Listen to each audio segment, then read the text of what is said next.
What's going on? What's going on, YouTube? Shout out to the people that's gonna check this on the replay. You already know who it is, man. Your boy Trucker named Jay. Checking in, man. AKA your favorite lease op, AKA FaceTime Daddy, man. I was making a video, and I figured, like, man, I'm sitting here doing this video. I might as well go ahead and just make a live feed. You feel what I'm saying? And get it, get it done. I farted a little earlier, so just wanna get that smell up out of here. Yeah, get that smell up out of here. Stinky, stinky. Oh, what's going on? What we got? 18 people, 21 people. I changed the angle of the camera because when I put my phone up here in the daylight, the damn sun be baking my phone, so it make it shut off. So to prevent that, I got the joint at a different angle, make me look bigger. She on my roll. Oh man, what's up, people? What up, be smooth? Time to shine. Hey, money team, I see you. Be a trucker. What up, Jay? You got a Hellcat? Nah, I don't have a Hellcat. Brandon, what's up? Omaha boy, what's up? Well, we got 36 people in here. Of course we do, man. Of course we do. Y'all already know the vibes, man. You know how it be when some shit look like it's about to go south for a YouTuber. People be here with the quickness to see that shit, man. Let me get a quick like bomb, man. We got about 40 people in here. I need like 20 likes, man. What's up? 20 likes and then we gonna get into it, man. We gonna get into it. We gonna get into it. What's going on? Everybody coming in. Everybody gonna be watching on the replay. Oh, it's not plugged up. I'll plug it up later. Yeah, 14 likes. I need 7 more. What's up? I need 7 more. Let's see. On the building. What's going on? How that truck doing? How much at the end of the day did it cost you? I wouldn't catch this if I wasn't stuck on a load with freight rejected. Damn. 2 more likes. What's up? Where they at? I know y'all in here. I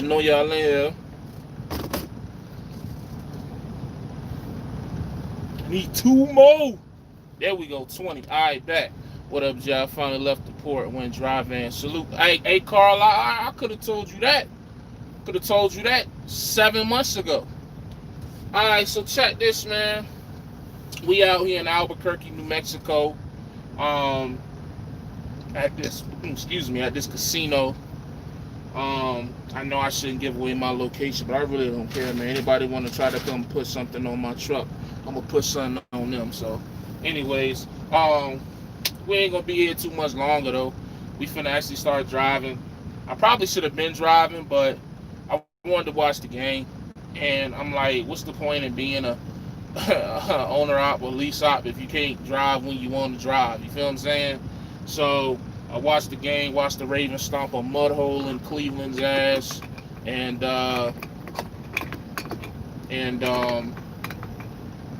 Mario, I moved down, bro. Even last night, I ended up because I couldn't get signal, I couldn't get no service, so I came down here closer to Albuquerque. At I think this is Route 66 casino, but yeah, I'm still here. I'm chilling, man.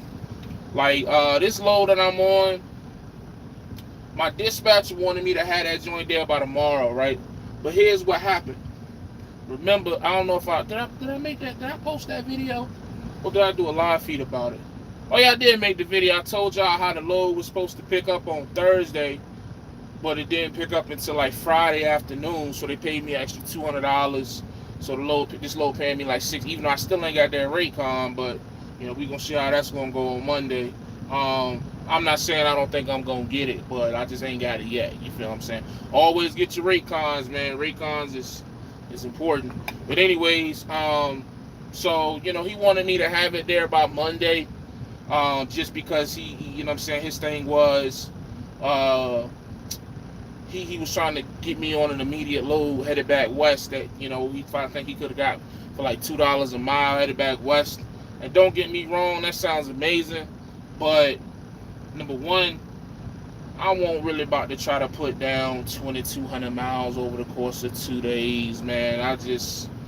I'm not even built for that no more. I'm gonna just be honest with you. Them days for me is over. Like that running hard crap, I did that out the port. You know what I mean? I was doing, some crazy illegal shit out of the port that I'm not gonna speak of on this platform, but it was a little different, you know what I'm saying? And I was doing that to make 1,600. So you figure I'm out here and I'm running, 600 miles a day, 650, 700 sometimes, and I'm kind of chilling and making double that. So why would I kill myself? You know what I mean? It's all about not being too greedy. You know what I'm saying? Some people get out here and they get a taste of the money and they just start going super, super hard. And that's cool. You know what I mean? That's cool. But at the same time, you got to be careful of the burnout, man. That burnout is for real. You know what I'm saying? That burnout is for real, especially OTR. You once you get burned out, man, you don't want to do nothing. So I don't want to do that. So anyway, that's not why y'all here, obviously. So I'll probably get this load there about Tuesday before noon, so it can be on this pay period. But I had a check engine, emissions light. It's an orange check engine with the orange, you know what I'm saying, or whatever. Came on, and I ain't gonna lie, when the joint first came on, I was a little worried, you know what I mean, but I think like the initial 15 to 45 minutes, it was like, man, what the fuck, like, you know what I'm saying, like, what is this, what's going on, like, all kinds of negative things started going through my head, like, yo, what the, you know what I mean, blah, blah, blah, blah. But I think after like about an hour, I just kind of was like, yo, it is what it is. You know what I mean? Like, we gonna figure out what it's gonna be. We gonna fix it and we gonna keep pushing. You know what I mean? So that's another reason why I'm not really stressing to get this load there. And then on top of that, I got it's an open delivery for this load. When I get it there, I get it there. I think on the Raycon it said like from the 14th to the 17th, which is like Thursday. So I got plenty of time to get it there. It's just a matter if he wanted me to get it there by Monday. But sometimes you ain't gonna always agree with your dispatcher, and that's cool, man. For all the favors and attaboys that you get from your dispatcher, there's gonna be some times where you're gonna be like, sometimes y'all just gotta agree to disagree. You feel me? But at the end of the day, I'm responsible for this truck. I'm responsible for maintaining my situation, being maintenance and all that. So, dispatchers only got one thing in mind, and that's money. You know what I'm saying? They don't really care about what your truck going through. They don't care about what you going through. They don't care about none of that. They just care about money. Rightfully so, though. You know what I mean? That's cool 95% of the time because you want to make as much money as possible. But that other 5%, when you have certain things happen, like breakdowns or family situations or whatever it may have you, that's when you can kind of bump heads. But you just got to understand the game is the game, man. Like, some of these dispatchers don't know how to turn that mode that they on. They don't know how to turn it off. You know what I mean? Because, like I say before, if you saw the other side of the paperwork and you saw what some of these dispatchers are making, on their side, I mean, I wouldn't turn it off either, especially if I can, have as easy a job as that, sitting in the office all day or sometimes working from home. Like, shit, I have it turned up all the time too, you know what I mean? So, and then maybe if I ever, become a dispatcher or whatever may have you, I have the opportunity to do it. But, until such a time, I just try to understand shit. I just try to evaluate and understand. But anyways, that being said, so part of the information that I've researched with this code is something about a inlets. It's a sensor. It's worst come to worst, it's a sensor that needs to be replaced. The price on that sensor, from what I've gathered, could be between parts and labor $500 to $2,000. But we will see. I'm gonna try to I want to go to a freight line. I really don't want to go to no mom and pop. I think I'm gonna do, if I have to get work done on the road, I'll probably try to stick with freight liners, because I just, I just rather go. But when I go home, I'll try to find, the mom and pop that I trust. But definitely gonna try to get to a Freightliner sometime during the week, and hopefully, maybe it's something as simple as it got to be cleared. I remember very vaguely back in 2017. I had a 2017 Freightliner with Swift, and I had a light like this came on as well, and didn't affect the truck.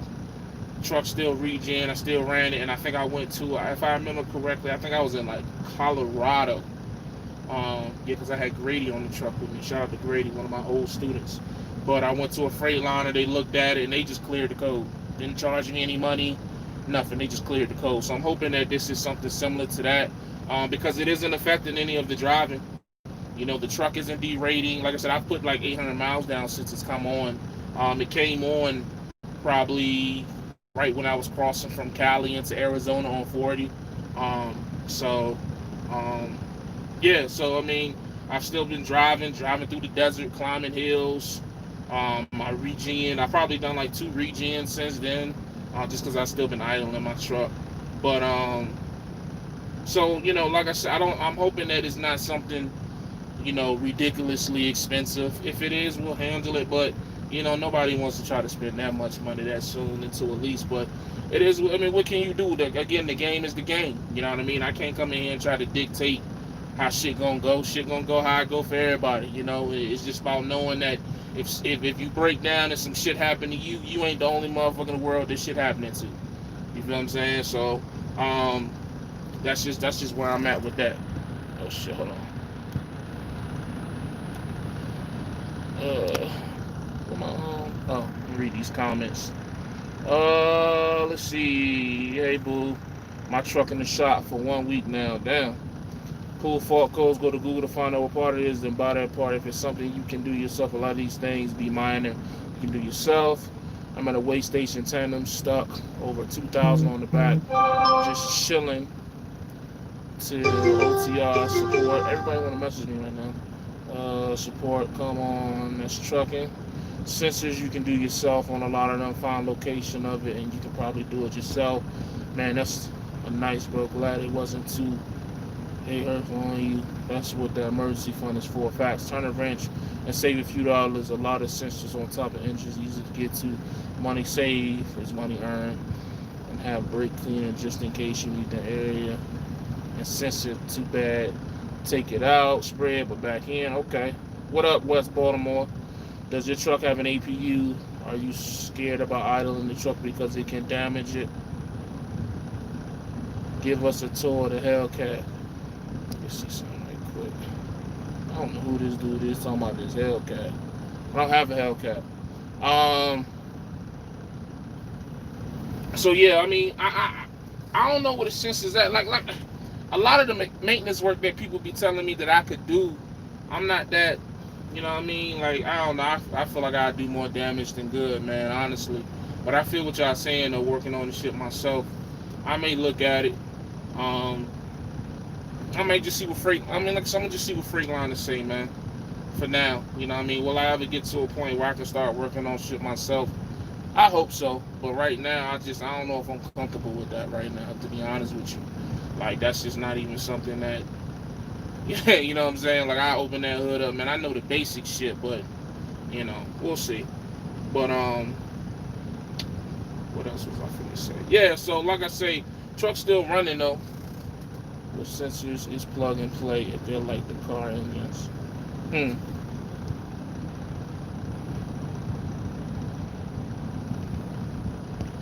gonna get there. We all had to start somewhere. A lot of us learned because we was in bad location situation. Bro, most Freightliner charges 150 per hour on after treatment system.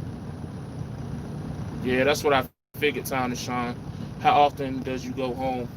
Right now, I'm going home pretty much every 4 weeks.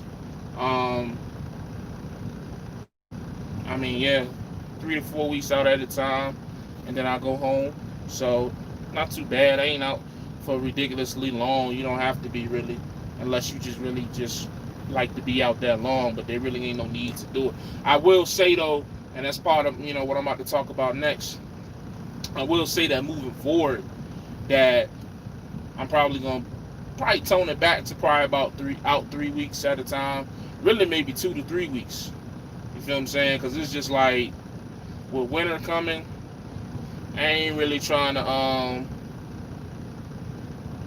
with winter coming, I ain't really even trying to go to the West Coast like that. Even on 40, I mean, it's cool. I'm gonna be honest with you, man. Like, I really like, and this is why I be telling the old heads when they be coming in. How many people in 55 here? I'm sure some of the old heads in here, like, I really want to get to a point as an owner operator where I can run less. You feel what I'm saying? But I just know right now it's sacrifice. You know what I mean? Like, what I like to run regional. I guess I could, and that's part of. Again, I'm gonna talk about it here shortly about the change I'm about to make. Like, for example, like per what I've seen, because people say shit all the time, and you don't really want to take it without research. That's just me. I don't like to just take what people say, not anymore anyway. But what I notice about VL trucking is, and like companies like this, is, so when I talked to the dispatch manager a couple days ago, he told me he had about 11, I think it was like 11 dispatchers and 170 trucks. So that means whatever 11, how many times 11 goes into 170, I would assume what each dispatcher has, what, 15 trucks, 16 trucks. So what I'm noticing is with these dispatchers, or at least with the way they dispatch, is they try to give you that long load, East Coast, West Coast, and get you done for the week. You feel what I'm saying? And that's not always a bad thing, because as long as the load is paying, $2 plus, whatever, which I think $2 is cool. Some people may feel different. But as long as the load is paying, it's good money. So you may get a load out of Cali, like I'm on now, going to Ohio, and I'm making $6,000 to go 2,300 miles. Or, you may get a load going back from east to west, that may not pay as much, at least not on the hazmat drive-in side, that may pay like $1.75 going 2,000 miles, whatever that comes out to. However, per my research, I'm seeing that if you get on stuff like the DAT board, or you got like access to like loads yourself or whatever, or if your dispatcher put in more time on you specifically, you could probably run. I probably could run 500 less miles a week from what I'm running now, and probably still make the same money. It just probably, as a dispatcher, he probably would have to put more time into my truck. But again, when you got 15 other trucks, you know what I mean? Now you talking about how much time do you have in a day to do that. So again, the game is the game. I understand for what it is, but don't think for 1 second I don't know what other ways that, you know what I mean? But I just know that from the situation that I'm in, where I come from, it's hard to, like, beggars can't be choosers. You feel what I'm saying? So I don't have the money. I don't have the leverage, for lack of a better term, right now to say, yo, I want to put myself in this situation to do this, and this. You feel what I'm saying? Like, what I love to hit a VL trucking, like, look, man, run me up and down 95. That's it. And I still want to make damn near the same money that I'm making now. It sound good, but in my position, I don't have, VL could look at me and say, suck my dick. You know what I mean? Like, honestly. And that's not a knock to them. It's just like, what can you do? When you are in their lease truck, when you are running their freight, their carrier, their trailer, like, don't, you know what I mean? So it's like, that's why I be trying to tell the old heads, like, yo, I get it. I understand what y'all are saying about this, and this. You just got to give me time to get there. You feel what I'm saying? Like, because the old heads be making you want to. Sometimes I be feeling like the old heads want you to go straight from CDL school to having your own authority, and it just don't work like that. It just don't. Like, unless you just blessed, like, straight up. you know.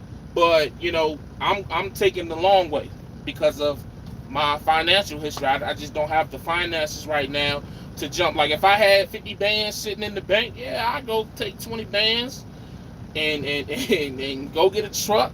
You know what I'm saying? And take another 20 bands and go start an authority and all this other shit. You know what I mean? Of course, but it's just not realistic for me right now. So you got to kind of do what you got to do and make the best of the situation that you have right now. But I definitely understand that I'm not gonna want to run over 3,000 miles a week um, for long. For long, I'm gonna be honest with you because it wears on you. I mean, I got to be honest with y'all. I'm not. Please don't take this as me complaining.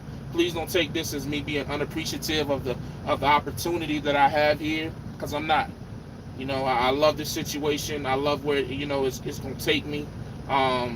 Hopefully so, God willing. But at the same time, it's like I say, there's levels to this shit in trucking. You feel what I'm saying? And I'm just not satisfied with this level. You know what I mean? I'm not satisfied with this level. Some people, become lease operators and they stay here. They stay on this level for the rest of their trucking career, and they cool with that.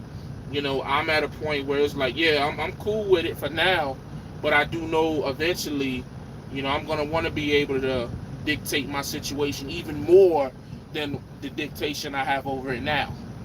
Because again, right now I don't really have a lot of leverage. What I'm gonna say to VL trucking? You know what I mean? Like, yeah, it's not forced dispatch, but I mean, like, here's the funny thing about these type of situations. They'll tell you it's not forced dispatch, but keep on turning down loads. You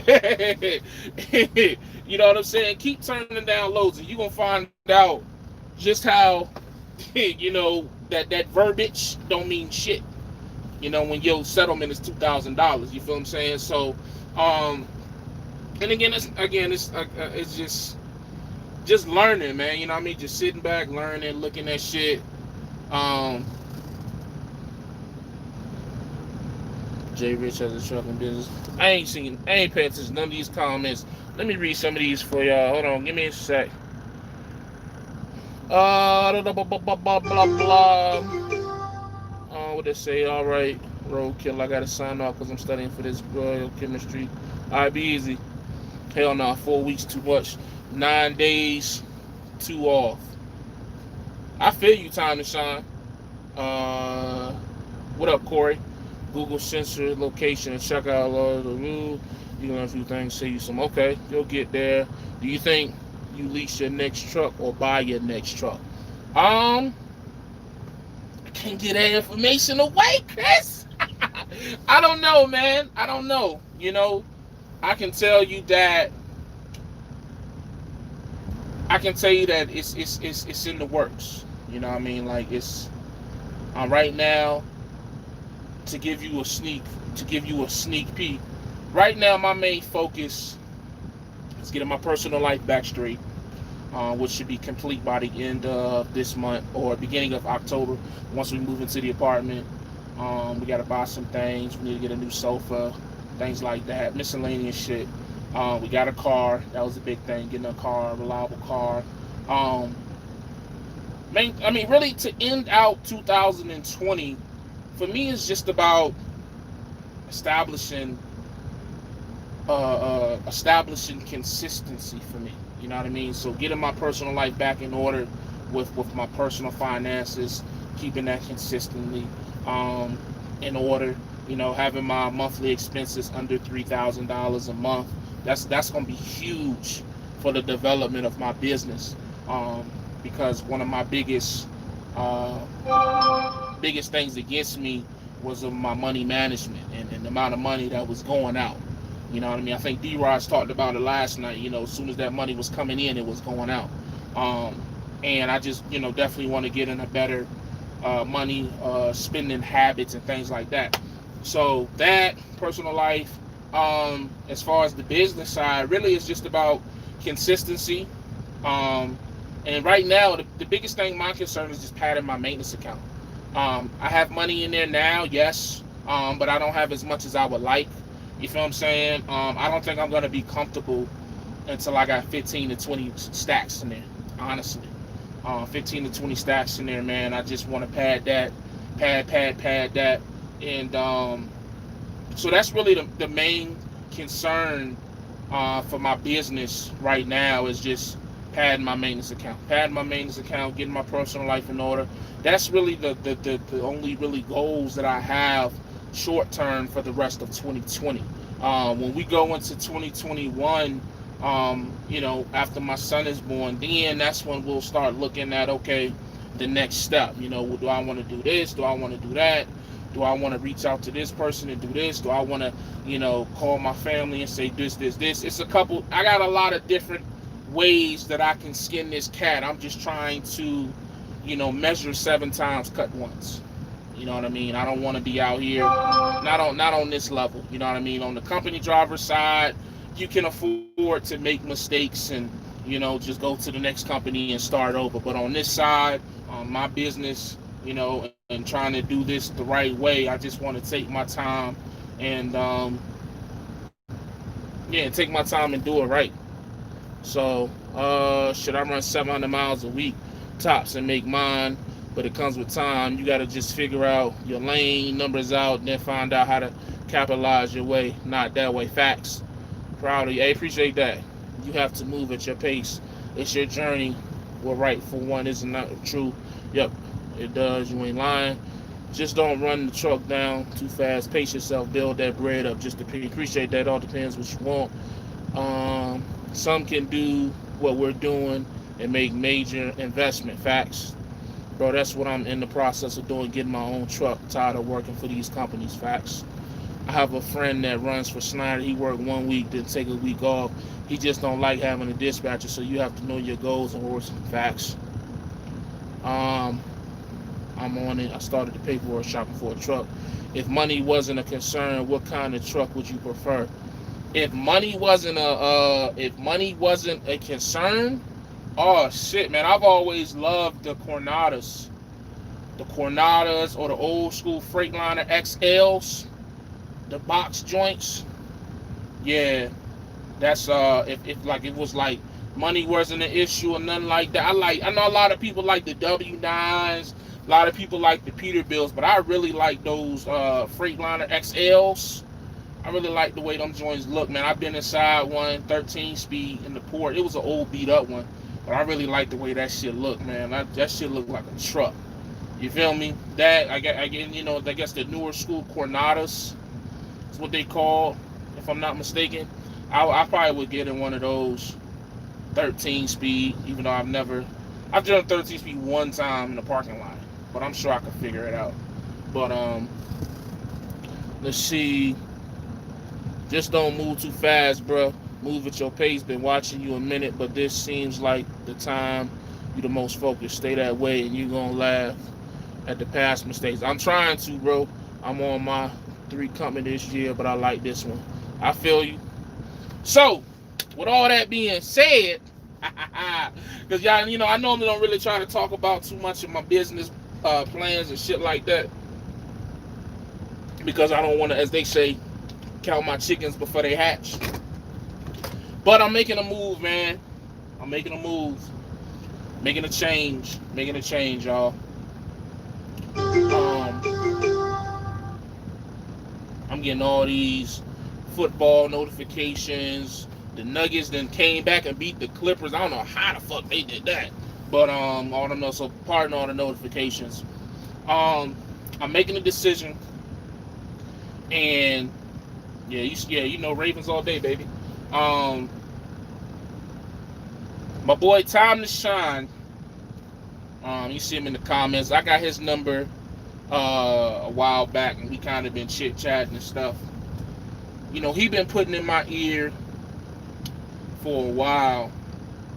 Like, yo, you need to stop playing to get a reefer. And I was just like, yeah. You know what I mean? And the dude, shout out to Mario. I linked up with him last night out in New Mexico. We was trying to go to the damn bathroom, the damn casino or the casino truck stop spot. They only was letting like, it seemed like 5 people at a time into the damn building. But I ran into him, salute to him. He came over and leasing a truck here at VL. He pulling reefer, you know what I mean? And they both was just like, what more so time to shine for a little longer. Like, yo, you need to get a reefer, you need to get a reefer, you need to get a reefer, you need to get a reefer. And I'm just like, and it was never that I didn't trust it, you know what I mean? But I think for me it was just like, Dry Van Hazmat hadn't done anything to make me want to leave. You feel what I'm saying? And I just was like, yo, if it ain't broke, don't fix it. Some of the biggest mistakes I've made in trucking have been me trying to fix not broken situations. So I just didn't want to, do that again. You feel what I'm saying? Like I didn't want to, mess up something that was already good. You feel what I'm saying? So, but been doing research, and I've been thinking on this. Time to shine. If you still in here, how long we been talking about this? Like 2 months now? I think we've been talking about that reefer shit. I know me and Mario been talking about it for like 2-3 weeks. But so I called my dispatch manager. Shout out to Richie. And I had a conversation with him. We talked for like an hour. And I was like, yo, Richie, give it to me 100. Give it to me 100, bro. What's up with that? I've been getting told that reefer is the way to go. I know as a hazmat drive-in driver, I've been making, great money. 80% of the load, blah, blah, blah. And reefer is a little less pay. It's like 78% of the load. Reefer, you got chances of the reefer going out on you. Reefer, you got to put the fuel in the reefer and all that. You got to pay for that shit. So I'm like, yo, just kick it to me 100. Richie is our dispatch manager, so he oversees the 11 dispatchers and he oversees the 170 trucks that we have here. I said, so based off of your, knowledge or your numbers, what's up? He was like, man, look, he broke it down to me like this. He said somewhere in around October, like the 2nd or 3rd week of October, what happens is a lot of these brokers and customers start taking all this hazmat freight and putting them in reefers because they want to keep them. They don't want them to start freezing. They don't want them to get cold. So he was like, he's not say he didn't say that dry van would slow down, but he was like, if you gonna make the switch, now would be the time. You know what I mean? And he was just like, he said, he pretty much told me, at worst, I would make $1,000 to $2,000 more a month. He said at worst.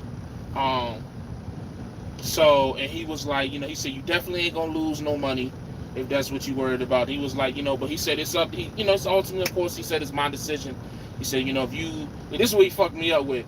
He was like, if you want to stay in your comfort zone with the dry van hazmat, then, stay over there. But he was like, I don't see no reason why you shouldn't do reefer.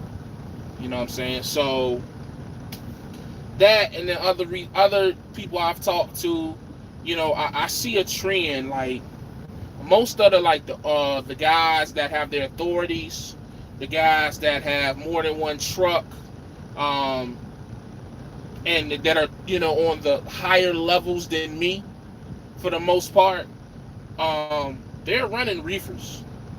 You know what I mean? I think the only guys who aren't running reefers are like, unless they got like customer freight or they leased on to somebody else's authority that don't have reefers. But that's what I'm doing, man. I'm gonna make the call tomorrow, talk to recruiting and see what the stipulations is, because I am in a a leasing contract or whatever.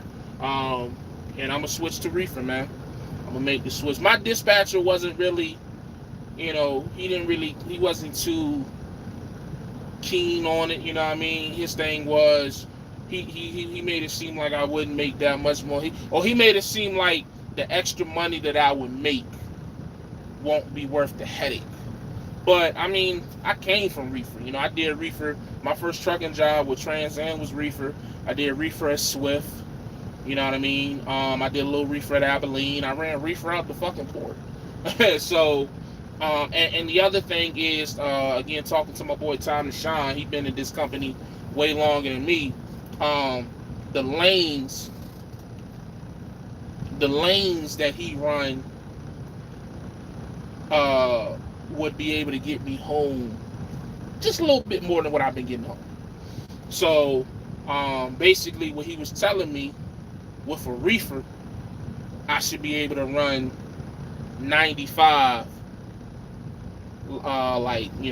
South Carolina, North Carolina, Georgia, Virginia, Maryland, PA. I should be able to, what did I say? Reefer or drive van. If you're not on the right lanes or not pulling for the right customer on that lane, you won't see the big bucks. Well, see, that's the thing. Like, I'm not doing it to elevate my bread like exponentially, if that's even a word.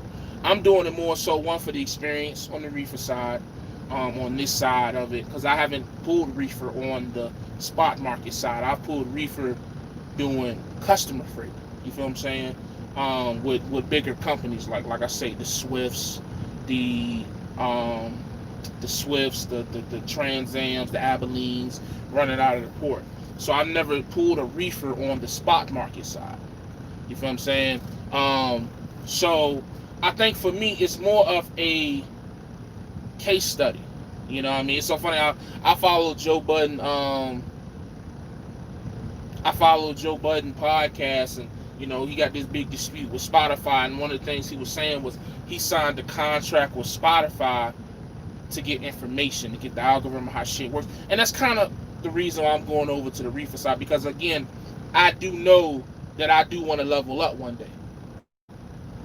You feel what I'm saying? Like, I do want to go to the next level where at some point I may be in some type of control of booking my own freight, or getting my own contracts. You know what I mean? So if I'm not going to lose any money, per my dispatch manager and other reefer drivers here that's been doing it longer than me at this specific company on this specific lease, then I want to experience it, man. I want to experience it again, man. Like, for me, and that's another reason why I want to pad my maintenance account, because as long as my maintenance account is padded, and as long as my at-home expenses is cool, which is another, again, I said my personal expenses being low is going to help my business, because I can take, I guess, for lack of a better term, these risks to learn different things. You feel what I'm saying? So that's where I'm at with it, man. It's research. So we're going to go over to the reefer side, and we're going to see what them lanes is looking like. Let me get into some of these comments. Good choice. Them Cornadas, nicest trucks. Ain't mad at that. I'm going to tend them into the guy. Get the 10 on me. I love them even though Peter Bill. Okay. Yeah, reefer hazmat, dry hazmat, reefer loads. You be killing it. Trucking is great on all aspects. You got to find the lanes. Reefer or drive-in. Oh, yeah, I already read that one. I started out reefer as well with Stevens. I never sat, and they had a lot of East Coast freight with Purdue. Keep up the good work. You should in a good place. Appreciate that. Drive-in sucks. Reefer detention is more. You can fix that light on your truck very easy. Is VL struck with the employment verification? I've been working for some owner-op that take all day just to answer the phone. I don't think so. I don't imagine they would be, as long as they can eventually get in contact with them, I would assume. I mean, look at my history. I mean, you know what I mean? They had to call a couple people for me, you know what I'm saying? So I don't have the most stable history. I probably have the farthest from a stable history. So let me see. Dry van versus reefers, all preference is not a major difference. I've shown the dispatchers I work with how to run dry van and have outdone their reefer drivers on revenue. Not really, but base months. Yo, Jay, forget people talking trash. I've been following you for a minute. You one of the few that keeps it real about health, everything. Keep up the good work, Jay. I got your back regardless. Appreciate that, Jay. Can you go back to drive in and reefer and work out for you? I should be able to. You know, I don't see no reason why I couldn't. But see, that's the thing too, Brian, is that, you know, my understanding, the way it was broken down to me on dry van, you know, side, you either pull dry van or you can pull dry van hazmat. On the reefer side, you can pull refrigerated freight, you can pull refrigerated hazmat, you can pull dry van, and you can pull dry van hazmat. So, and that's the other thing too, talking to the dispatch manager, he was like, with the majority of the loads that we get on the dry van side, on the reefer side, he said normally they running at like 55. He said you rarely getting them type of loads where you gotta run it at like -10 and shit like that. So, you know, it shouldn't be as much wear and tear on the reefer. You know what I mean? The colder you gotta keep that reefer, the more wear and tear you putting on that reefer. So I'm trying to have no problem with dry van. I only run 95. Nice, get the bread, bro. But and see, you know, I forgot who said it earlier in this live feed. I guess it do have something. It has to do with the lanes and the customers that your specific company deals with. You know what I mean? So maybe, I don't know. Like I said, I'm still learning, man. Like, I don't want to come up here and like make it seem like I'm making a calculated move. Like, yeah, we going to reefer because we finna make all this extra money and we finna do this, do that, do this, do that, do this, do that, and whatnot. Nah, man, this is just me. You know, I ain't gonna say winging it. I'm just, you know, looking to see what's the other side is like. Because the other part of it is that, again, I got a baby on the way. I already planned on taking off January. However, I know it's just, I'm gonna wanna, like, going out for a long period of time, 4 weeks, and then coming home for a week to 2 weeks is cool. But if I can set up a situation, like, you know, my boy Time to Shine, where, you know, I can go out for, you know, 9 to 10 days and then come home for 2 or 3 days, you know, I wouldn't mind that at all. You know what I mean? I know the wife wouldn't mind it. So, you know, if that's more likely on the refrigerator side, doing short runs, then, you know, that's something that I would look into. You know what I mean? Because I already can tell you, like, driving, from at least what my dispatcher be telling me, again, I don't have access to looking at. Once upon a time, when I was about to, you know, go on business with another YouTuber, he had given me his information to log into the DAT boards. So I was able to go on the DAT board and look at the load board and shit like that. But for whatever reason, that shit fell through. He just stopped talking to me. I still don't know to this day why, but it's cool. It seemed like that's just the type of person that he is with his employees. So I probably dodged the bullet with that shit. But you know, I don't have access to any load boards right now to be able to know what's paying what in what area. I can only go off of what my dispatchers tell me. And I can see, again, I don't got no problem with it because I'm making bread, but I can see, as, you know, with the other owner-operators and older traditional operators, or whatever you want to fucking call them, I can see the points that they make when they say, you know, picking your own freight and this and all that shit like that. But again, man, levels. It always comes back to there's levels in this game. Period. You know what I mean? I'm an all-star in high school, but if you send me to play Alabama D1, I might, you know, get my ass beat. You know what I mean? So, like, I probably don't even need to be in a position to be picking my own loads right now, because I probably fuck it up.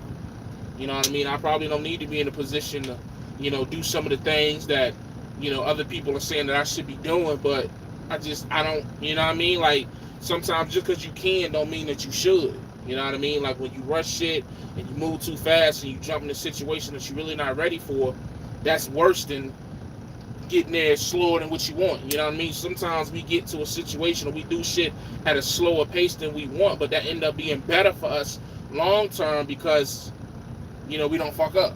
Or we don't fuck up as bad if we would have rushed it. And I'm a living testament that, just look at my last 4 or 5 years, man. Anytime I started getting ahead of myself and got to moving too fast and, tried to jump out there and ride the bike with no training wheels, man, I bust my ass every time. You feel what I'm saying? So I'm cool with just chilling with my VL truck and lease right now and just learning, stacking my bread and just learn, ask questions. That's why I come up here, man. Niggas clown me for that shit, but I always ask questions, no matter how stupid it may seem.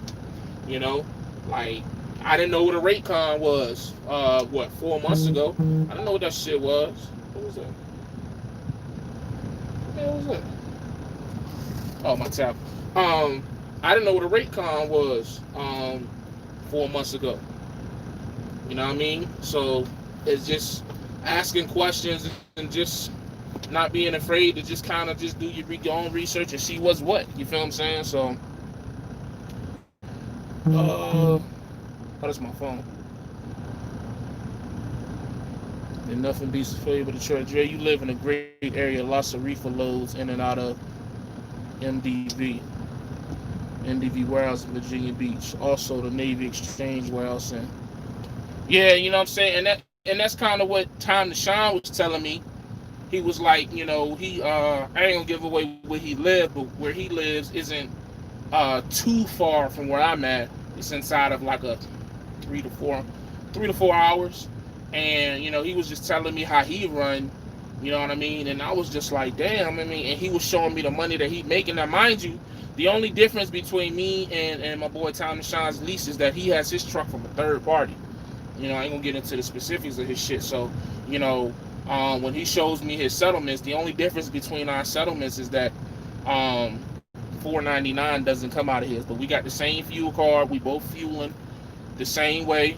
My fuel will be a little more because I idle my truck a little more, and I'll be on the West Coast a lot more than him.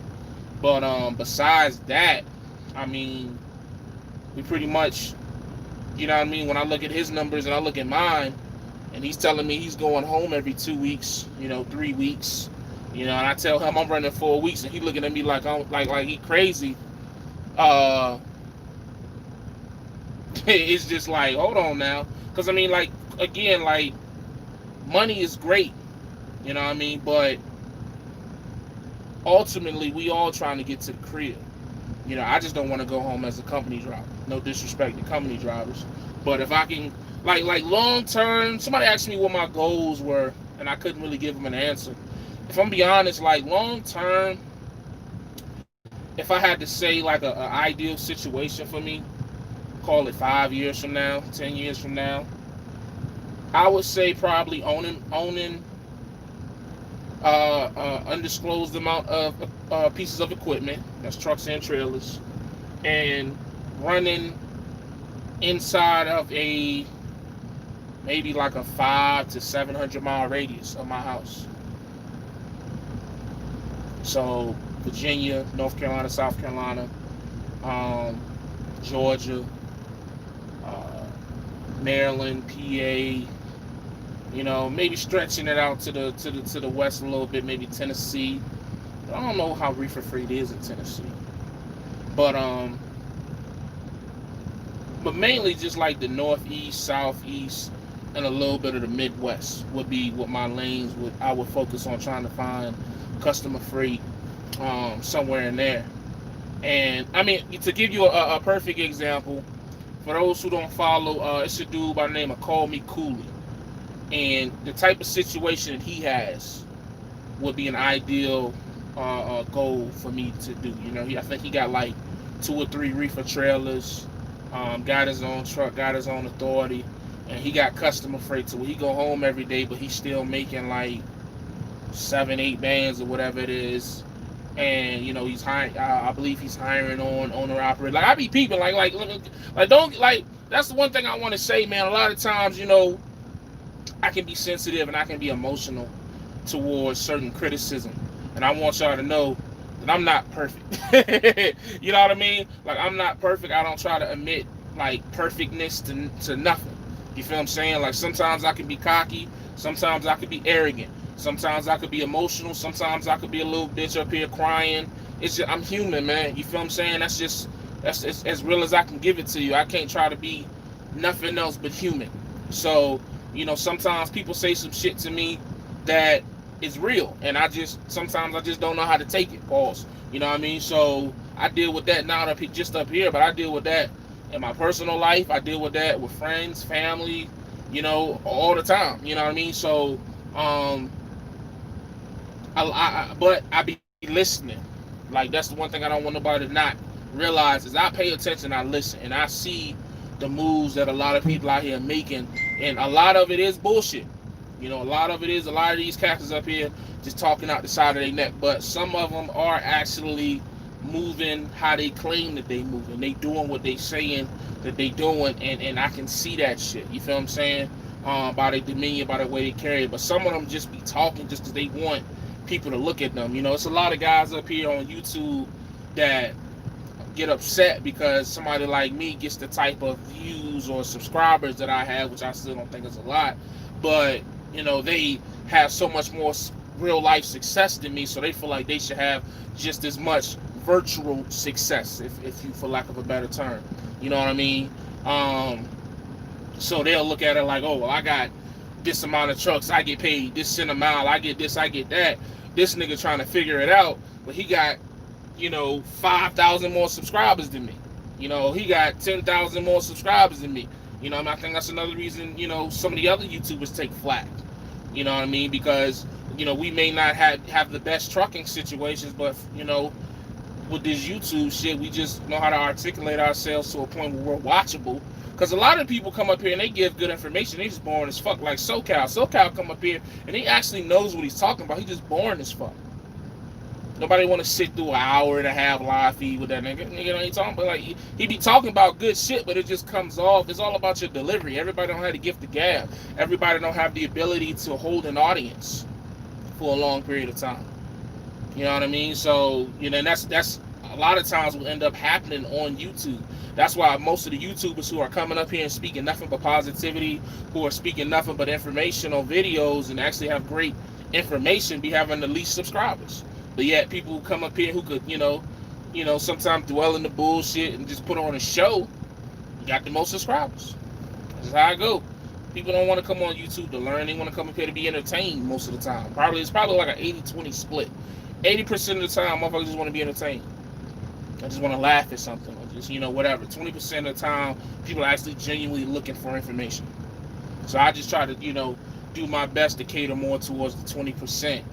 But, every once in a while, I got to, go to the 80% and, cuss a nigga out or let niggas know I'm not to be fucked with or some stupid shit like that. But it is what it is, man. That's the YouTube game. Let me read some of these comments. Pseudonym exchange. Your knowledge is great. Appreciate it. You can have the dot board for free and see a select amount. Oh, select amount. Okay. Roughly how much fuel you use per week? What's your overall expenses per week? You came a long way. I spend probably about $1,200 to $1,400 in fuel if I'm idling. If I'm using an APU, probably like $1,000 to $1,300. And that just depends on where I'm fueling at. If I'm running these Cali loads and I got to fuel in Cali, man, I mean, there's sometimes where I'm putting like $400 in it. And people will say, oh, well, I wouldn't fuel in Cali if I was you, but where else I'm gonna fuel at? Like, you gotta understand, like, I'm not just going to Cali and then gonna be in Texas, you know what I'm saying? Like, I gotta drive through Cali, Arizona, New Mexico. So once you get into like them areas, fuel is high. You know what I mean? And it's like a difference of a couple of cents. Like, it may be $2.80 in Arizona $2.60 in New Mexico and it's over $3 in Cali. So in my mind, it's like, man, I'm not finna be picking and choosing. Like, fuck it, fill the tank up. That's just me. Maybe that's the incorrect way. Maybe that's the incorrect way of looking at it. But that's just what it. And then hills. I know I'm gonna hit hills. So I can't put a half a tank in fuel if I'm in LA or if I'm at the Ontario TA and I know I'm going east. I know I gotta climb out of LA on 40, or excuse me, on 15. So I gotta climb them hills, and then I gotta go through Cali into Arizona. I gotta climb through Arizona through Flagstaff, and then once I'm in New Mexico, there's a couple of hills in New Mexico here or there. But so I'm really gonna be hitting hills until damn near Albuquerque. So it's like it really ain't even no sense to try to put no quarter tank or half a tank. I'ma burn that shit regardless. So I might as well just take. You gotta take the L. I mean, maybe I'm incorrect in that. Somebody please educate my ignorance if I'm speaking incorrectly. But that's just the way I be looking at it. It's like, what's the point in putting? Oh, don't fill it all the way up for what? I'm about to go drive through hills for 4 hours, trying to get to New Mexico and then Texas. Once I'm in Texas, I'm good. Or really, once you get really there ain't really too many hills after Albuquerque. Maybe Santa what's that, Santa Fe? Whatever that is. Nah, ain't too many hills. Nah, yeah, once you get past Albuquerque, headed eastbound, ain't too many hills. So, but anyways, wow, the mountains out west, it kill it, man. And even going up and down Cali, you going up 5, that's all hills. It's also cheaper to fill up everything you fuel than just buying fuel for the load. Yeah, man, I don't get caught up in that, oh, it's the last day of the pay period, so I'm only going to put this amount of money in now, man. Because you look at it like that, it's like, you can't, man. This shit is not a week-to-week thing. It's not a month-to-month thing. It's a quarter. It's only 2 ways to really look at this shit if you're going to do the lease op, owner op, authority side. You either going to look at it as quarterly or yearly, or annually is the proper term. But everybody that be looking like, oh, what my check gonna look like this week, that week, you setting yourself up, cause I'm gonna be honest, there's some weeks where you don't get a check, depending on how the week go. One week your check, you might get nothing, like you might not make nothing, but then the next week your check will be $8,000. That's just how it go. But when you look at it from the quarter and average it out, how much you make. The worst mountain I think is in West Virginia. Hell no, West Virginia ain't shit to me. My neighbor hauls hazmat medical loads here in Atlanta. I took a load from Wednesday to Nashville, paid me $550 one day. I drive for Amazon and make $900 a week. Time to move on. Like, yeah, that's what I'm saying, man. Like I really think that where I live at in Virginia on 64 and only being like 45 minutes away from 95, I feel like I should benefit from getting a reefer. I think that those lanes should allow me to be able to make, worst come to worst, I'm hoping that the objective is to find out if I can run and make the same money and be home a little more. So right now, like I said, I'm running 3 to 4 weeks out at a time, hard running, 3,000 plus miles a week, coast to coast, hills, all that shit. And I'm trying to see if I can shrink that down a little to maybe running northeast, southeast, midwest, an occasional west coast run, and maybe being home every 2 weeks, 2.5 weeks. You know what I mean? Seeing if I can shrink that down. If not, then cool. I just know that is the objective long term. That is the objective long term. But if I can try to, you know what I mean, and again, based off the information that I've been gathering from, my man Tom DeShawn, other owner operators I've talked to, and the dispatch manager, I see no reason why not.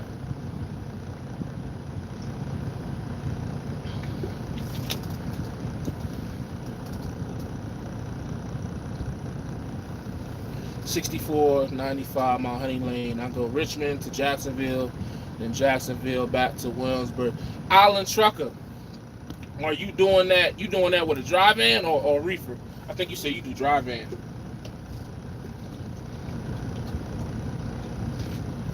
So I don't know, man. And the other thing is, I'm gonna talk to my dispatcher about it. You know, I want to let him know what my intentions is, because you know, when I first decided to lease, his thing was like, yo, if you trying to go home every 2 weeks, this might not be for you. But then I get out here and I'm like, okay, cool, let's run 4 weeks at a time. Cool. Uh, he was like, yo, you know, but then I started, like I said, I started talking to other people, started getting information like, wait a minute, man, like, buddy doing this and that, and this and that. So if I can do this and if I do that, if I could, you know what I mean? So, you know, and then like I say, man, wintertime, I'm just be honest with y'all, man. Call me what you want. I'm not trying to run the Northwest. I'm not trying to run. I mean, like honestly, like I'm trying to get to a point where I'm running. I want to be able to run less than 3,000 miles. And it's so funny because as a company driver, you want to run hella miles. You know what I mean? So, you know, that's just what we are conditioned to do our first year to 2 years in trucking, depending on the path that we choose. So, you know, as a company driver, that shit gravy.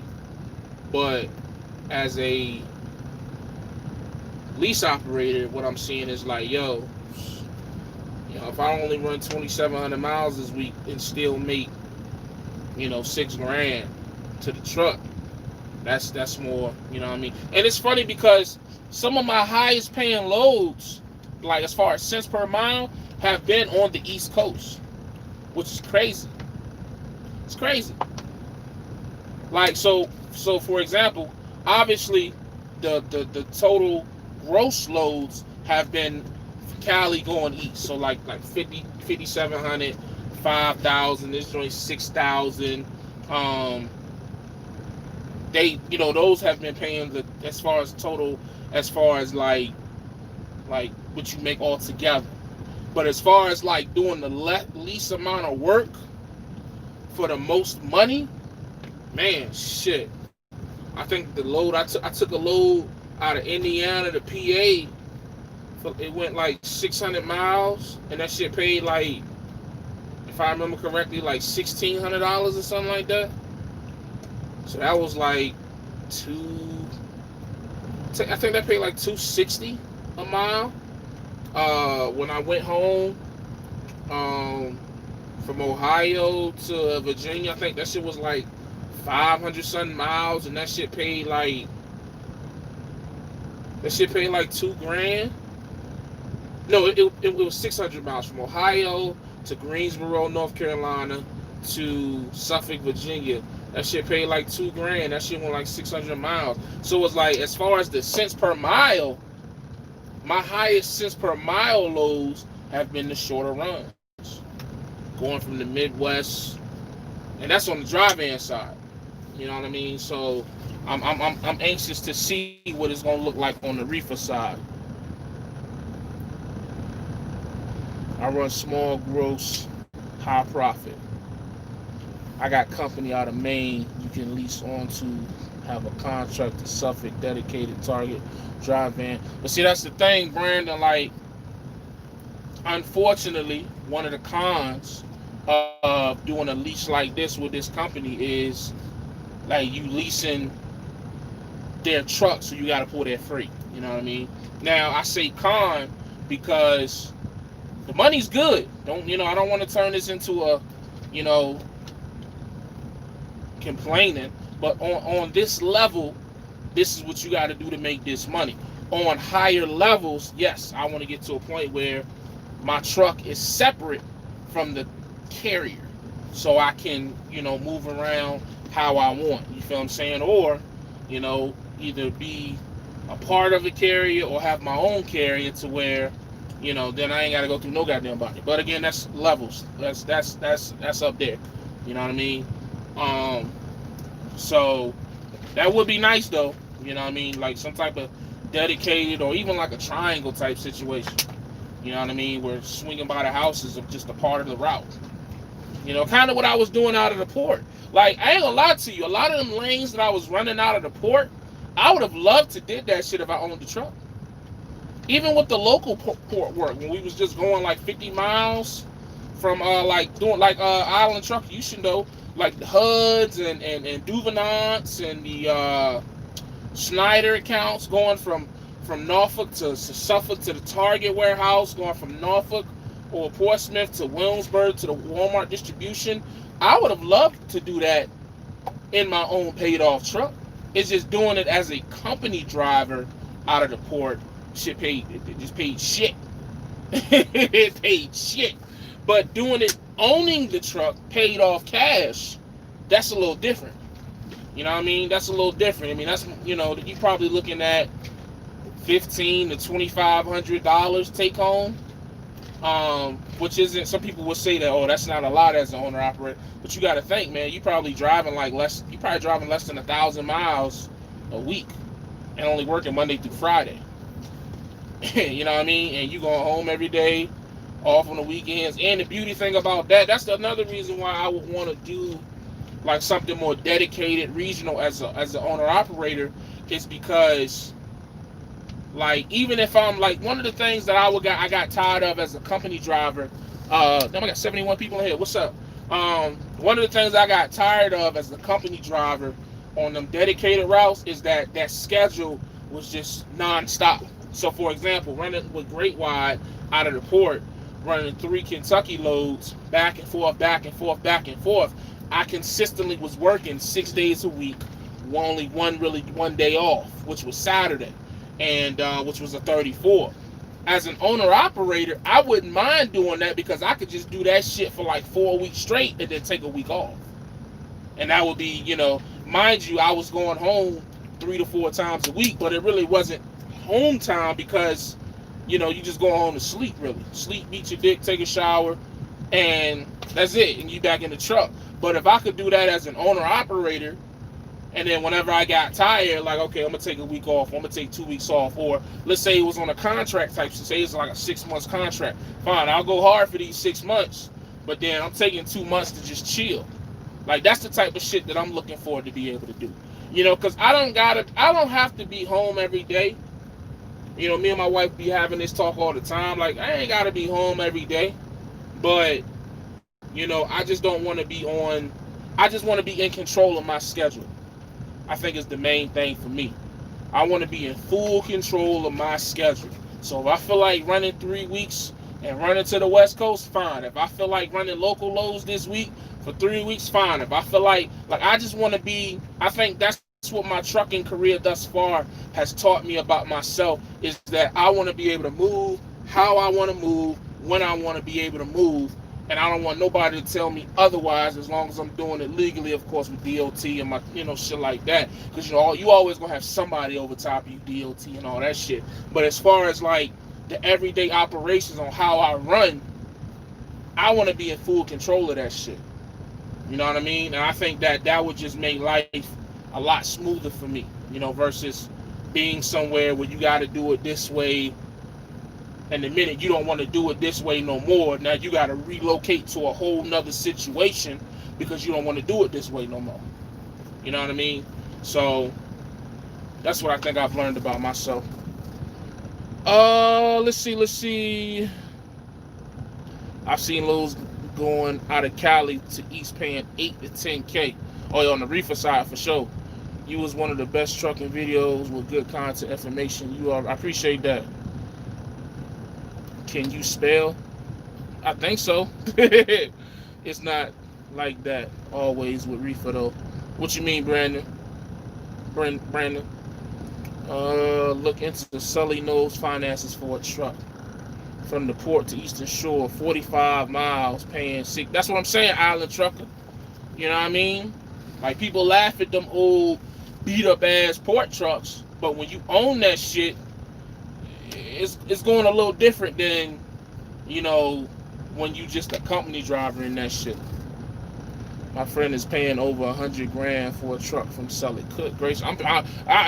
If I go through Sully, I might as well stay where I'm at then. What up, next gen? I have a load that pick up in Chesapeake that goes to Suffolk. 15 miles, 300. That's what I'm talking about, man. Them type of loads, and of course, I would never get, well, I ain't gonna say never, but it's very unlikely to do anything like that with a company like VL Trucking. VL's algorithm for how they run is, again, they looking for that long, high-paying load because they got 170 trucks to dispatch. So, they don't got time. Imagine if all 170 trucks for VL Trucking was like, look, I want to do short runs at the highest that you can give me, woody woody woo. Like, imagine how much work that would be for all the dispatches. That should be crazy. You got 15 drivers that you got to find a load for every fucking day. You know what I mean? And I heard somebody, I forgot where I heard somebody say that shit, and I didn't understand it until now. Like, you know what I mean? Like, I see what you're saying. Because if I give 10 drivers on a Thursday, if I get these 10 drivers all long loads, I ain't got to worry about these 10 drivers until Tuesday. Now I only got to worry about 5 over the weekend. You know what I'm saying? Or if I get all these, if I got 15 drivers and I give 9 of them a long load on Monday, and then I give the other 6 a long load on Tuesday, Wednesday and Thursday, I'm just looking for pre-plan, you know what I'm saying, and potential pre-planning and shit like that. You know what I'm saying? So, and I'm sure, I got a feeling that I'm going to call my dispatch and I'm like, yo, this is what I want to do. I'm sure I'm going to get some pushback, because of how I've been running. But, we'll see how I go. We'll see how I go. If I can run short runs, East Coast, Midwest, Southeast, if I can run that area and still make $6,000 to the truck, I'm cool. Because really, like, I've been making over $7,000 a week so far, if I'm being honest. But I think that's just because I've been doing them Cali loads, man.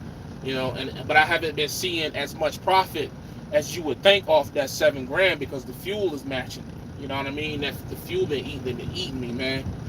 You know what I mean? Like, I know some cats who ain't paying over $1,200 a week in fuel, man. I'm doing 14, 13, 14, 15 a week in fuel. You know what I mean? So, but when you out, like I said, when you out west and your load is over 30, 35,000 pounds and you got to climb out of the west back to the east, it's you know what I mean? So it kind of like what HT Logistics be talking about, man. Like, yeah, that shit, that $7,000 look good on the paperwork, but when you do the math on it, it's like, okay, boom, boom, boom, boom, boom, boom. Out of that $7,000, how much do I got left? Oh, I'm making 35 to 38. Ain't bad, but just understanding that there is a level where I get to keep more of that.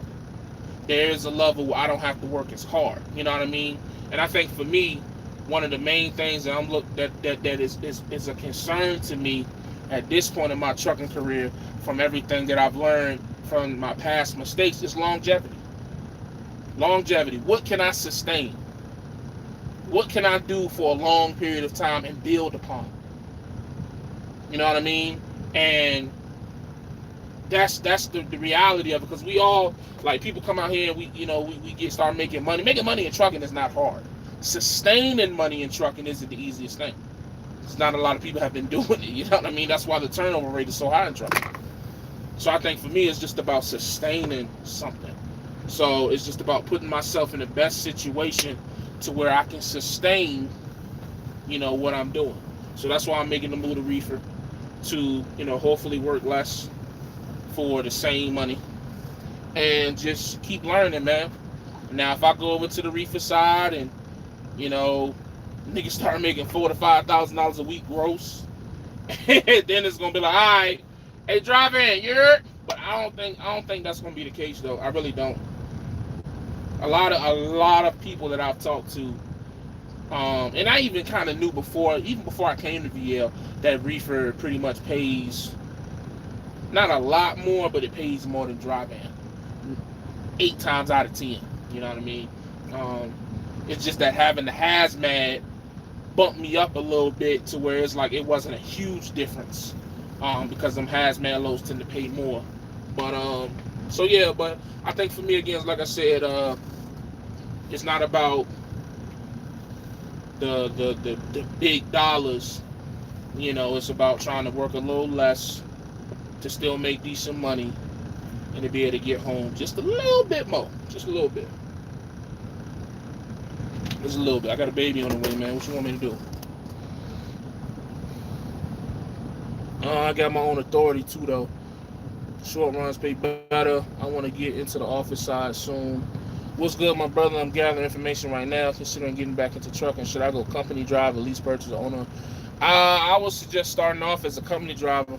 I mean, I guess it depends on what you want, what you're trying to do.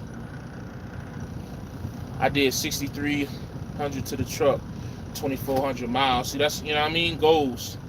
Reefer, you would get more loads in winter months. That's what I've been hearing. That's definitely what I've been hearing, man. So that's where it's at. Like I say, man, please don't misconstrue this live feed with me trying to make it seem like I'm coming up here and I got the master plan. I'm going reefer. Nah. I'm just researching, man. You know, I'm just gathering information, and I'm just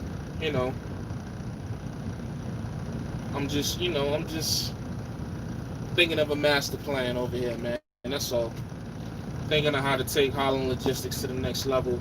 But like I say, 2020, we just trying to close the year out strong, man.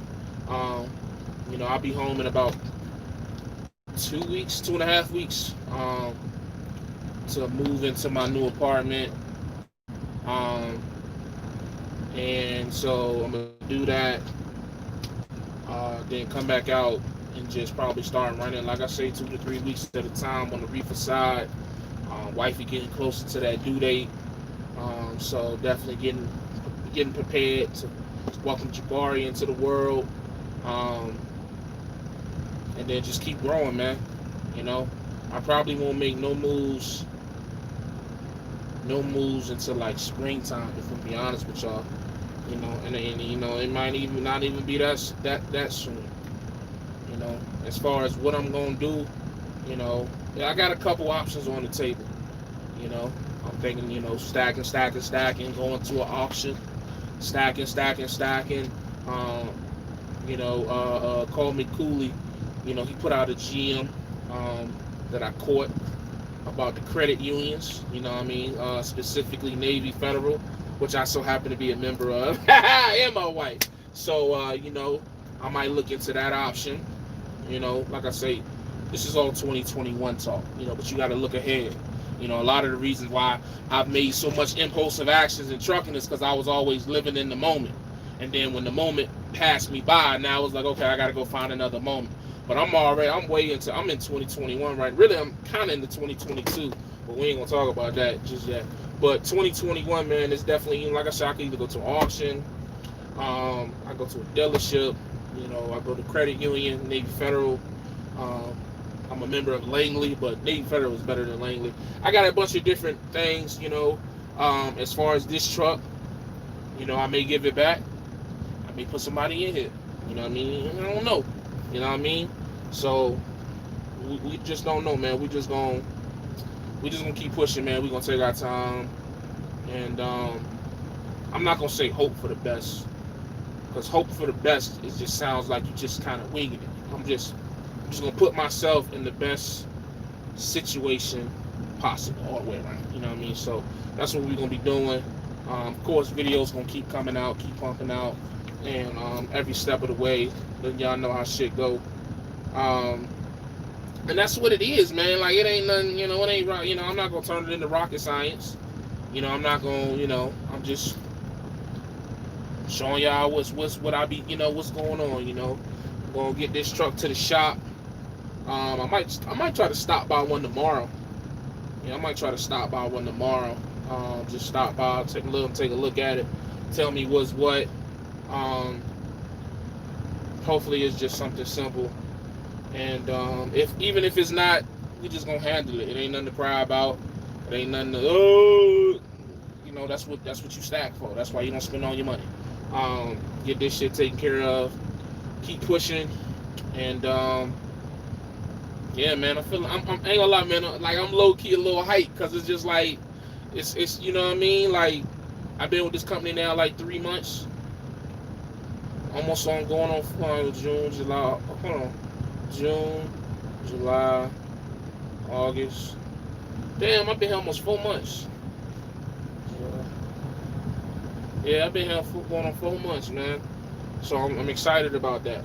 I don't take that for granted. Um, I can tell you, man, it'll probably be a while before I part ways with this company. You know what I'm saying? It'll probably be a while before I part ways with this company. That's the best way with saying something without saying something. So you have to read in between the lines between that one. Let me read these comments while I get off here. Get that bag, you know it. Reefer gang, yeah, I'm coming back. Reefer gang. I know them big paying loads going to Northwest in the winter, but I'm cool on that. Yeah, I ain't going Northwest. I ain't going Northwest. I ain't gonna do it. I ain't gonna do it. What path did you take? Company? How long? Lease purchase? How long? Owner op? How long? No.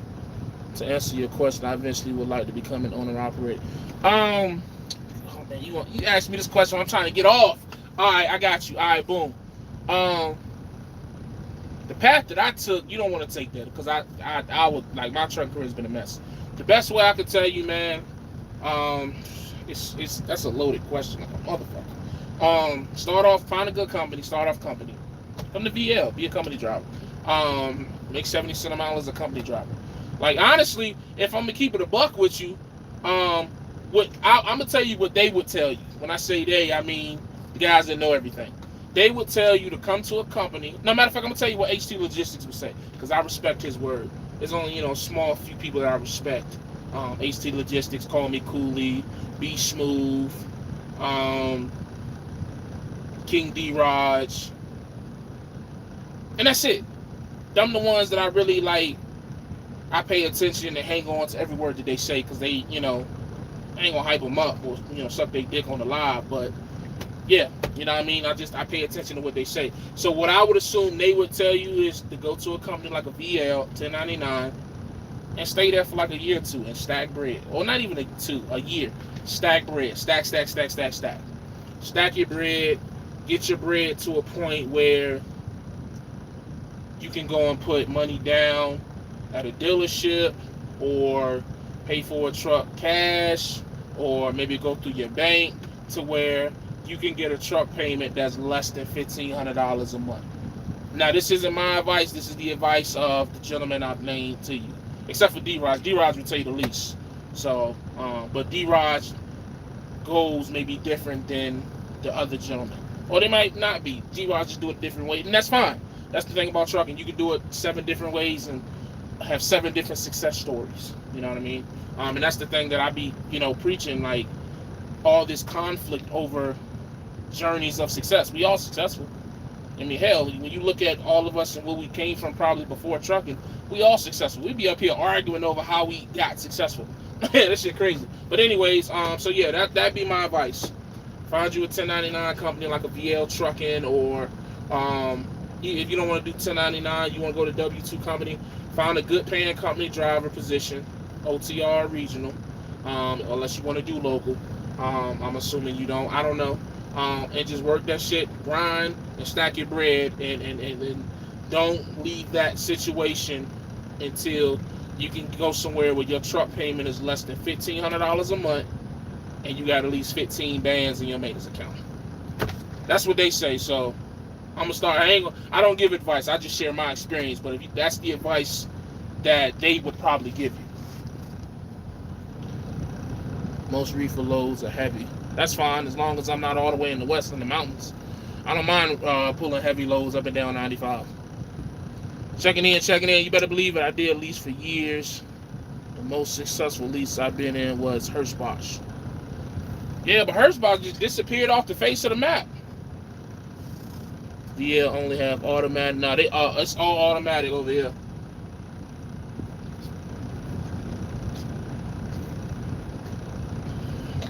It's all automatic. Oh man, excuse me. I'm finna get up off here, people. I actually got to start my shift for the day. I'm gonna be doing some night driving tonight. Probably put down, I don't know, 400 or 500 miles tonight into the overnight period. I don't know why I waited so. Oh, I know. I watched the game. I really wanted to watch the game. Stupid reason. Who cares? I'm like 1,400 miles away, so I'll probably try to do like a bunch of miles tonight. Finish it out tomorrow, and get this load delivered, like I said, by Tuesday before noon, and then start a fresh pay period Tuesday afternoon. And yeah, man, so that's it, man. That's all I got. Damn. What's going on, Joe? I'm stacking my bread, pulling for the GA porch. Proud of you, fam. Appreciate that, Trucker Rock. AJ, love listening to your challenges and trials. You keep me going. Thanks. Appreciate that, Frank. They got strict. That's why. They got strict. What you mean they got strict? What do you mean, Corey?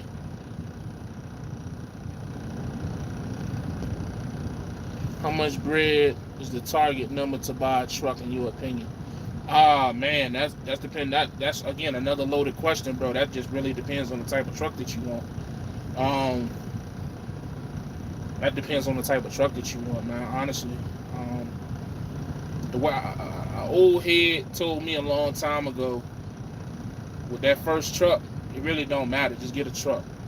So still take into consideration the advice the other YouTubers will give you. You know, you want a truck with less than $1,500 down. Less than $1,500 a month. Less than $1,500 a month, and you want to have $15,000 in your maintenance account. So your down payment should, should not come out of that $15,000, in my opinion. And so find that truck, and like I said, old head told me a long time ago, man, it don't matter how you get that first truck, just get that shit. And he wasn't talking about leasing. He was, talking about like actually getting a truck that's yours. You know what I'm saying? So that's how you do that. You got to do your research on that. And like I said, you got auctions, you got private sales. It's so many different ways, man. It really is. Put some funds together, and I can link you to the repo with the repo people I deal with. Okay, hey, hit me up on that. Just hit me on that. Excuse me. I'm trying to find a good company to lease for where I'm only out no more than 2 weeks tops. I'm a trucker Rob. I'm about to see if I can turn VL trucking into that. You know what I mean? I'm gonna be honest with you, bro. Some people may call me stupid for this. I'm willing to take a slight. Like right now, I'm probably making like $3,500 a week, right? $3,500 a week. I'm willing to go down to really like 2 to 3 bands a week if I can run every 2 weeks and go home. Let me be honest. If I can do that, if I can run 2 to 2.5 weeks at a time and go home for 2 days, 2 to 3 days, and then come back out and run some more. If I can do that and still take home 2 to 3 grand, I'm cool with that, cause again, I'm not trying to make super stupid money, because that's just, on this level, what you got to do to make that money.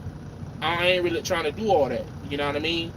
I know that if I take my time and get to the next levels, that'll come. That's the one thing they always say. People say it and it sounds cliche, but it's the truth. The money will come in trucking, man, if you just do it the right way. And I'm giving in, and I'm trying to do it the right way, like they say, man. I'm just taking my time. But again, like I say, man, I'm trying to turn this situation with VL into it. Because, you know, the funny thing about it, when I was a company driver and we was on salary when I first came here, that was the way that they was running their company drivers. They were running their company drivers 2 to 3 weeks, and then, you know, you go home for 2 to 3 days. So, I mean, shit, if they was running it like that then, I want to see if I could run it like that as a lease op. Run the 2 to 3 weeks and go home.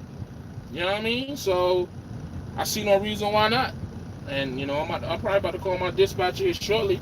I'm going to talk to him. Yo, woody, woody, woody, woo. And we're going to see. But I'm going to keep y'all updated, man, for sure. I'm damn sure going to keep y'all updated on everything. And, yeah, I'll probably do something like 2 weeks out, 3 days home, 3 weeks out, 5 days home. Or I might take the whole week off, shit. I don't know. We'll see. But anyways, let me read these. I keep saying I'm going to get off here. Thanks for the information, my brother. No doubt. Where I'm buying my truck from Select Trucks of New England, 2017 Cascadia with 400cc. You paying 40, and that's the thing, man. That's salute to I can't even pronounce that name, bro. I apologize, but salute to you because, you know, again, this truck, if I pay this truck off, this truck will be like $103,000. So I'm paying like double what you would pay, but you know, you know, people really think I'm dumb enough to pay this truck. That's what's so funny. Like when you get certain criticisms, you just can't do nothing to laugh because it's just like, even if I was to pay this truck off, the ends would justify the means to me. But it's still just like people be coming at you with criticism, and it just be like, all right, bro, you got it. That's the mindset I have now. Run less for more profit. Facts. Truck mileage. Look, you see, dude right here just said he about to get a truck for 400,000 miles for 48,000, and that seems about right because when I told everybody what this lease was, a lot of people was telling me that I'm overpaying drastically for this truck. You know what I mean? If I complete this lease, it should be like I said, 103,000, 104,000. But they saying that a truck like this, a 2017 Freightliner with 400,000 miles should be, from my understanding, should be more like 40 to 50K. You know, and then of course the rest depend on your credit and your interest and your loan and shit like that. But so, you know, I'm definitely, you know, overpaying. But again, it's just like a car. My credit fucked up, so I'm gonna get a bad deal. But difference is with a car, I just get to drive the car. With this, I get to still make money with my bad credit. and that there is the, you know what I mean? Like you just, again, levels. I keep saying it, is levels to trucking. See how my hair flipping? Ooh. Y'all remember when I first came up here, my hair was like this short. Now my head done got down. That shit crazy. But anyways, it's levels. So yes, on this level, with my bad credit and my lack of capital, I go to a lease like this where I put no money down and I just get to instantly overnight start making over $3,000 a week. Next level, more capital was required up front. It's like this. The way I look at trucking on the opposite side, the more money you spend up front, the more money you're gonna make long term. The more money you spend up front, the more you're gonna make long term. You feel what I'm saying? Like for example, if you start an authority and you got a truck and a trailer, getting all that shit up front is gonna cost a lot of money, but you're gonna make more over the course of time.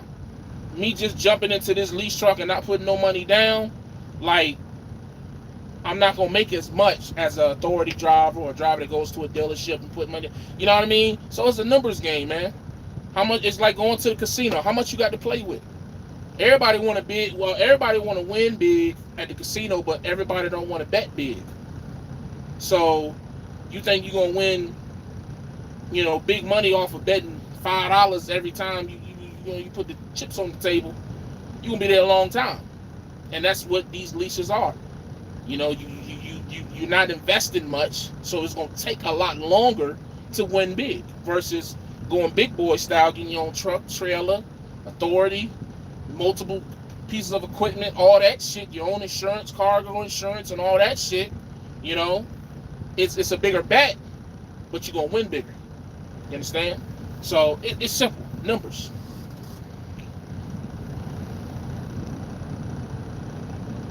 What do you think about automatics versus manual transmission? I'm not mechanically Uh, my IQ isn't high when it comes to maintenance. So therefore, I don't you know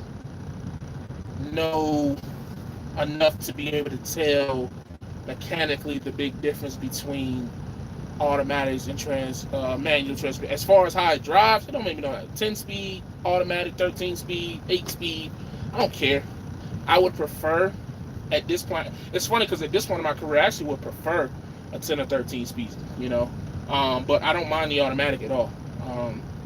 But yeah, as far as maintenance wise, I'm not on that level, you know, intellectually with the maintenance to know the difference. Now some people may be able to come and give you more technical answer, because some people will say, "Oh, I would never pay for an automatic truck," and I don't know enough to know why they wouldn't do that.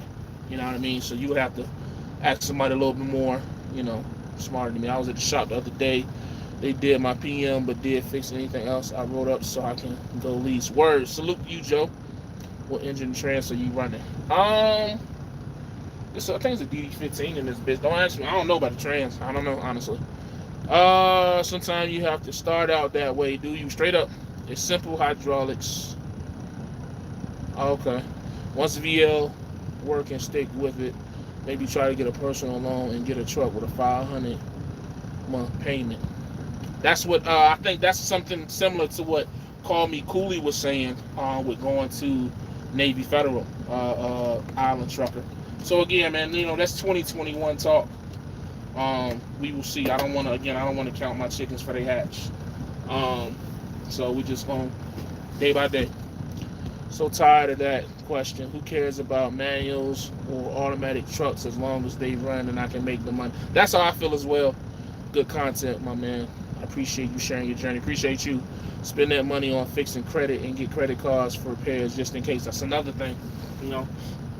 Right now my business account is through Bank of America. And don't get me wrong, Bank of America's alright, but I think I'm gonna switch it to Navy Federal. I really do. And it's so funny, growing up in Virginia in the Hampton Roads area, Navy Federal was just like, another bank, another credit union. You didn't think that. I didn't know it was all that. It was like, oh, Navy Federal, oh, okay, cool. And I actually got my I forgot how I got my Navy Federal account. I think my mom's got it through somebody. I forgot how she got it. I think she got it through one of her ex-boyfriends or some shit like that. Yeah, I think her ex-boyfriend had it. Then they moved in together. And I think so because they had the same address, she got it. I had moved out at 21, but then I came back home at around like 23, 24.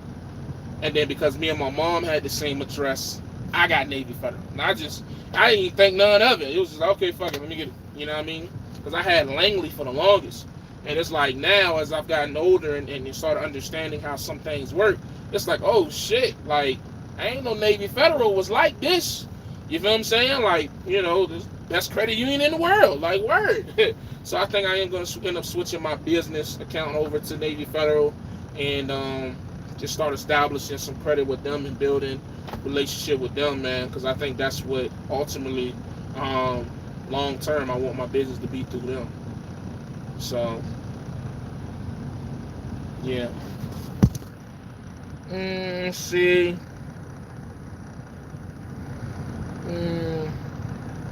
I'm getting my truck loan through small credit union. Oh, there you go. Only a matter of time before that truck break down. I'm at Hertzbot and we don't have to worry about any maintenance. You should have made a smarter decision. Yeah, but Jimmy, I can almost guarantee I make more than you at Hertzbot, and that's not a shot, but I just know how Hertzbot's lease works. And I know that Hertzbot isn't what everybody hypes it up to be. No shots, but it's just not. So, yeah, man, I don't want no lease where I'm not making over $2,000 a week. And per the information that Hertzbot was giving me at the time I was looking at them, you guys lease operators are making like $1,200 to $1,800. Yeah, you're home on the weekends, but it's just, that's not worth. I mean, really, I don't even. Never mind. I don't want to say anything disrespectful. I just don't think Hertzbot lease is something that would fit me. I'm glad that you're doing well though. Been with them since 18. The requirements at your company. Bro, Hirschbach is the company driver pay. Come on. Hey, that's Jimmy who claimed he could make more than me at less than $1.70 a mile. Truck reviews, great suggestion. Hey Jimmy, I'm still waiting on that lawsuit from you. Oh man, I ain't even know you was in here, Be Smooth. Hourly pay is where the money is that I don't have that option in a small town. Hourly pay is where the money at. You must be talking about company driver. Right? We having a whole different conversation, boss. Yeah, that's a whole nother conversation. Like we talking about owning some shit. You talking about working somewhere, so a little different. Just got back in from the beginning. Oh, okay. But I supposed to end this shit like 5 different times. What are you doing, saying? Yeah, Hirschbach just wouldn't have been a good fit for me. But if you are making money, because I really don't. I gotta be careful. Like, it's so easy to offend people these days. Like, if you are happy at Hirschbach, I am happy for you, straight up. But again, per the information that I was given, and I know I think it's like you pay 99 cents a gallon for fuel, and they got the nice trucks. I think the trucks got TVs in them and APUs, and damn good looking company. But the money that they was talking, it just didn't make sense for me to be a lease driver and make. I mean, hell, Hirschbach was telling me 12 to 1800 as a lease driver, being home on the weekends. I was at Great Wide on 1099 back before the port took a shit with coronavirus, but I was making like $1,500 a week as a 1099 driver home 3-4 times a week. So it just didn't compare. Again, no disrespect. Jimmy's, I have a friend that works Hirschbach and he makes between $12 and $2,000 a week. I make more than that VL's a cup. That's what I'm saying, Joe.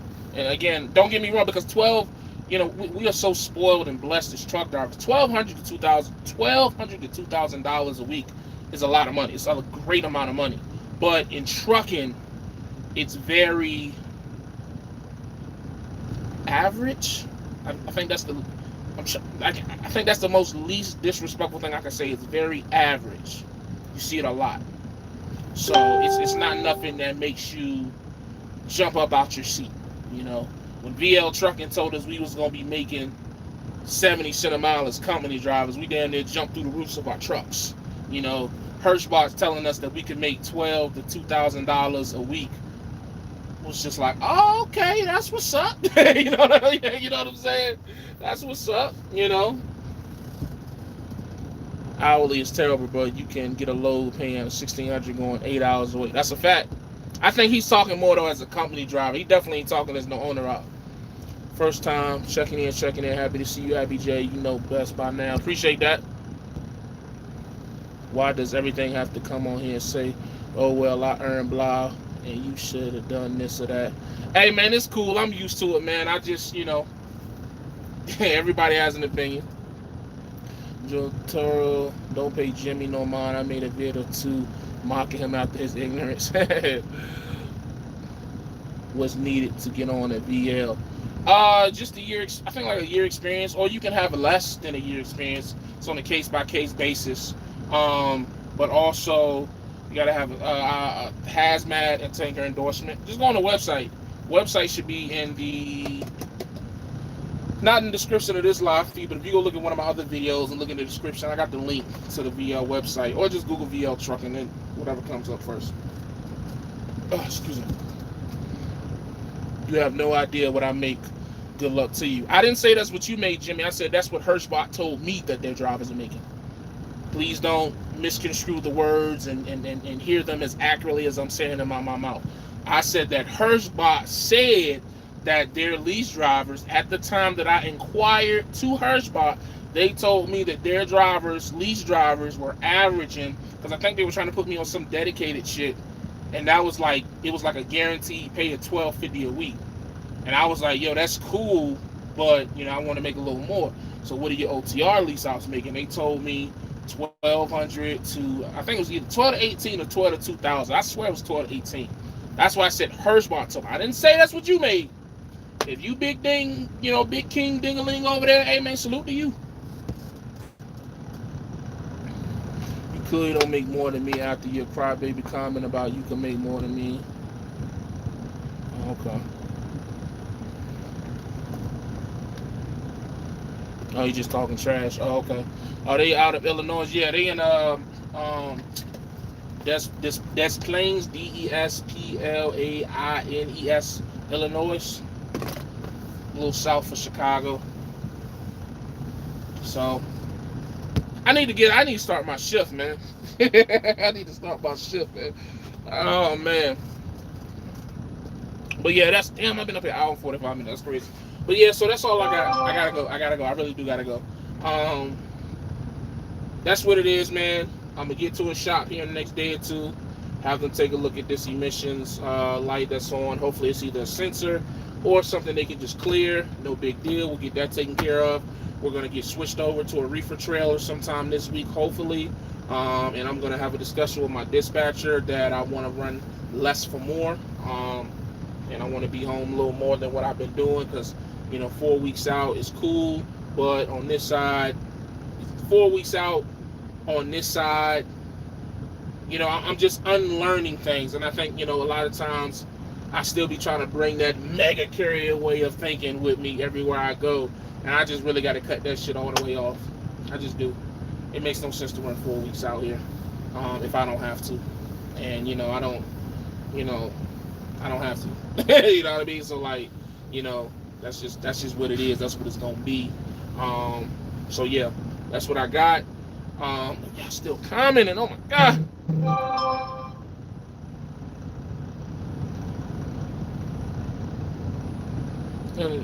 Drive safe. Appreciate you. What a flatbed. Would you even consider it keeps you moving in? Nah, I wouldn't consider flatbed. At least not right now. Safe drive. Same to you. Landstar will pay you peanuts if you work off the load board there. Be safe. You as well.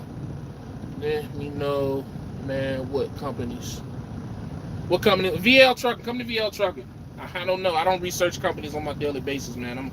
I don't know what you want me to say. If you're looking for starter companies, if you don't have no experience, Prime, Schneider, or Swift for starter companies. If you have a little bit of experience or you got a year experience, come to VL or find a 1099 fleet owner that'll bring you on and pay you 1099. That's the best I got. I don't research companies like that. I don't have a need to, so I don't know what specifically you're asking. I would just say do your research. There are tons of YouTubers like me. Try to ask some of them as well. We all have different perspectives because we look at things from different angles. But do your research, man. Go on Facebook, join a trucking group, ask up there. I don't have a mass knowledge of a bunch of different companies to tell you. I can only go off of the companies I've been to. You know what I mean? I don't want to put out bad information. But from what I've seen, Prime, Swift, and Schneider are probably the 3 best starter companies. If you already have some experience and you're trying to stack bread to buy a truck, like you say, find a fleet owner with a 1099 position and do that and run that bitch until you get the money you need to go get your own truck. There you go. Reefer's cool, more sliding fifth wheel, and tandems always check pins on 3. Okay. Check out Craigslist. I can't say company is good. I never worked there. Facts. My carrier not even great, and I don't recommend anyone come here for certain reasons. Company I'm at has an option of 7 days off. Okay, let's start with some Landstar. See how it goes. Landstar is just for owner operators. So I think you said you was looking for a company position. Check driver, post app to find a company. Block the dudes with the negative comments, bro. Do what's best for you and your family and get the money. You already know what it is. All right, man, I'm gone. As always, y'all already know what it is. Stay safe, stay positive, stay productive. We're going back to the reefer side. We're going to start going home more. And we're going to prepare for next year, man. We're going to prepare for 2021. God willing, should be a great year. 2020 has turned around and ended up being a good year, even though the beginning of 2020 was shit. But 2020 has turned out to be a decent year. But again, we're not counting chickens for their hats. We just, going with the flow. So as always, you already know what it is. Stay safe, stay positive, stay productive. God Family Trucking. And remember, every day is another step closer to where you want to be in life. So keep pushing because you already know I am. I'm gone.